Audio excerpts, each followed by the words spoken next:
Bonjour, I'm Matt. And I'm Tim, and welcome to the Mr. Maple Show. Hey, today we got a classic for you. Today we're going to be talking about one you've definitely seen if you're into Japanese maples. We're going to be discussing Acer palmatum butterfly. I love variegated plants. I love Japanese maples. If you like Japanese maples, make sure you sign up for our weekly emails on MrMaple.com.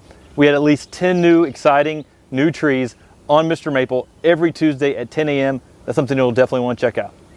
Hey, thanks for clicking on this one. We love making these videos for you. We love expanding our catalog here of Japanese maple content. So definitely take a second, go around our whole YouTube channel here on the Mr. Maple Show. Check out that content. We've got a lot of different cultivars. I mean, this is getting up almost to 200. Pretty soon we're gonna be hitting Japanese maples episode 200. So definitely enjoy those. We've got conifer content, flowering content, all kinds of content, but that Japanese maple content is what really most people come here for, as we can tell from the views. So today we're going to be talking about Acer palmatum butterfly. It's a classic Japanese maple with some interesting color changes.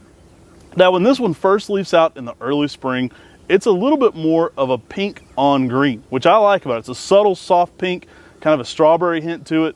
You'll get some pink all over the plant, and then it kind of fades to a white and green. Now, you can actually get some really bright whites during the stage, especially if you have the tree in heavy shade. If you have your butterfly grown in a more shady condition, I've seen this one be exuberantly white. I mean, as white as Ukigumo. So white that I've seen people try to collect it and sell it as a different cultivar as white butterfly. I do believe it's the same plant, conditional changes there, but an exceptionally white plant. Now, I love this midsummer color as well. You kind of get to a little bit more of a cream on mint coloration.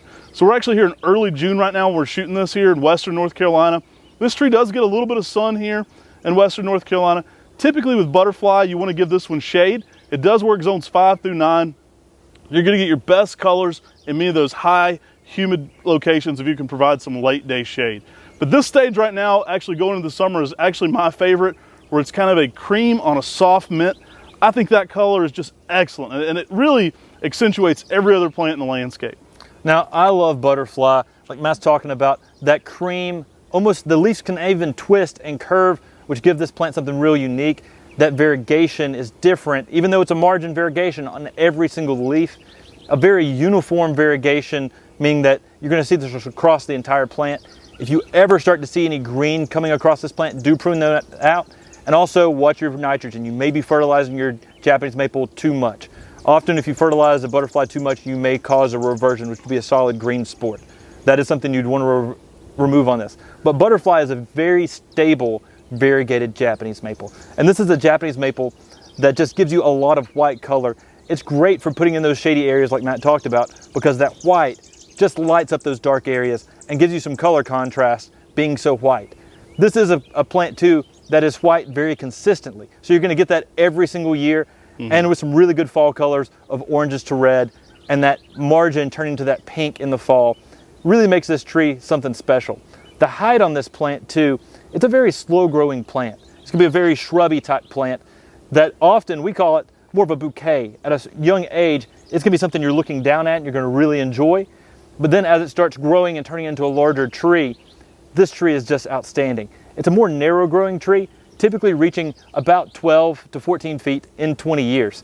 And so it's a very slow growing upright Japanese maple that really gives you some really nice white color. And if you're a sucker for variegated plants like we are, it's one you're going to really enjoy. Now, there's a lot of great uses to a brightly colored Japanese maple with this kind of habit.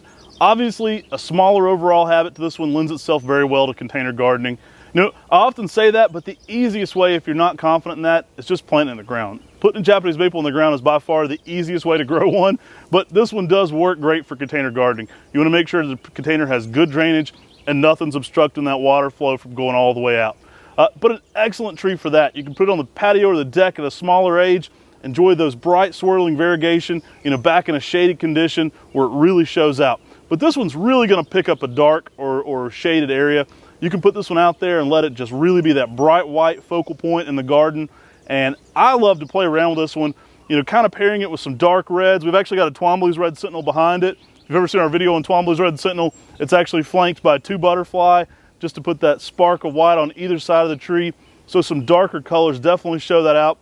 We often talk about how to pair with other Japanese maples, But a fun thing to do is to play around with ground covers too. You can bring ground covers into the mix. We often do sedums here at our nursery and kind of, play off those colors as well, almost like a carpet, to the living room there. You can change your colors quite a bit for your Japanese maples, depending on whether it's in sun or shade with your ground covers. Now, Acer palmatum butterfly, like Matt talked about, can be used as a background planting to really give color contrast. I like to plant it up close near a walkway, as you see here, where you can really enjoy the intricacies of the variegation. This is one that you can go out and take tons and tons of photographs of. And like Matt talked about earlier, sometimes you can get leaves that will be completely white. You'll even see people on the Facebook groups posting and saying, have you seen this before on butterfly? Look how white this is. Right.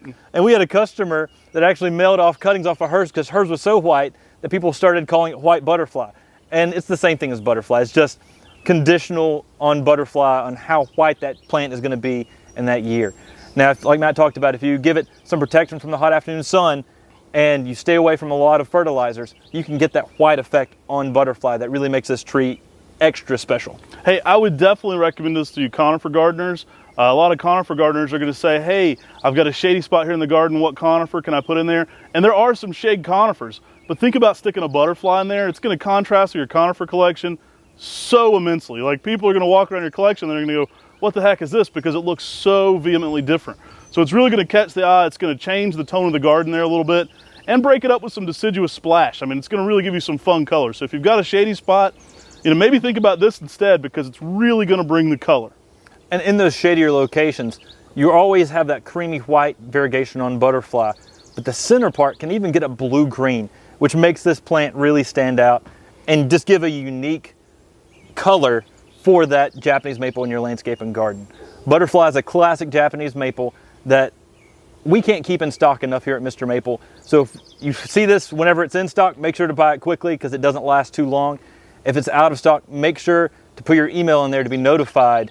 Click the sold out button, the notify me button, put your email in there, and then you will be notified when this tree becomes available again on Mr. Maple. It's funny how that works. Sometimes there's cycles to popularity. Like, we always have a lot of things coming down the pipeline. So with Mr. Maple, we kind of throw caution to the wind. I mean, we're putting 10 new plants on there every single Tuesday. And as many of you know, that's closer to 20 right now.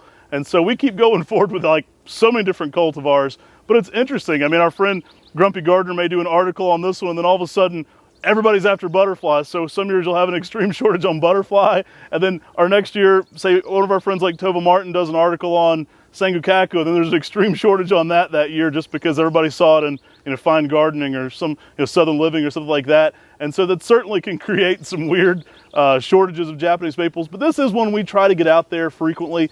It does sell out for us, like Tim was saying, especially in those years where it's being talked about in print, because wow, it's gone then for sure.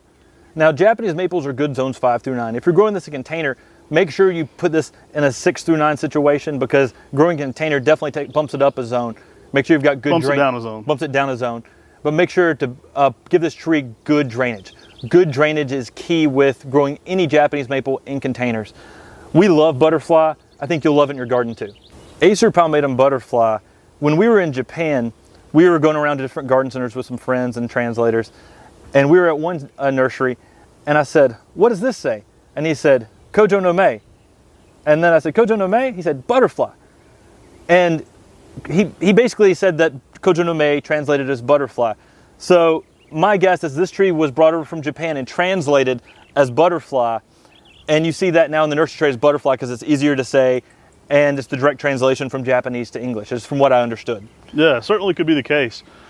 Hey, we greatly appreciate you watching our video on Acer palmatum butterfly. If you haven't already, get in that comment section below. We've got a great community growing down there. This is always just the beginning of the discussion. The comments continue that discussion, and we really appreciate that community you're building. We get some awesome comments. I mean, me and Brian hop in all those live chats on the premieres. Tim sometimes too, but sometimes he's busy getting the shipping together ready for that day.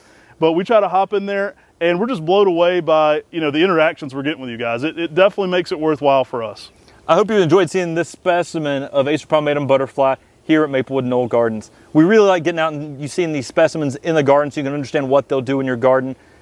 We really appreciate y'all as viewers. We appreciate y'all as customers. Couldn't thank y'all enough for this amazing spring we've had. Take care. God bless. And have a good day.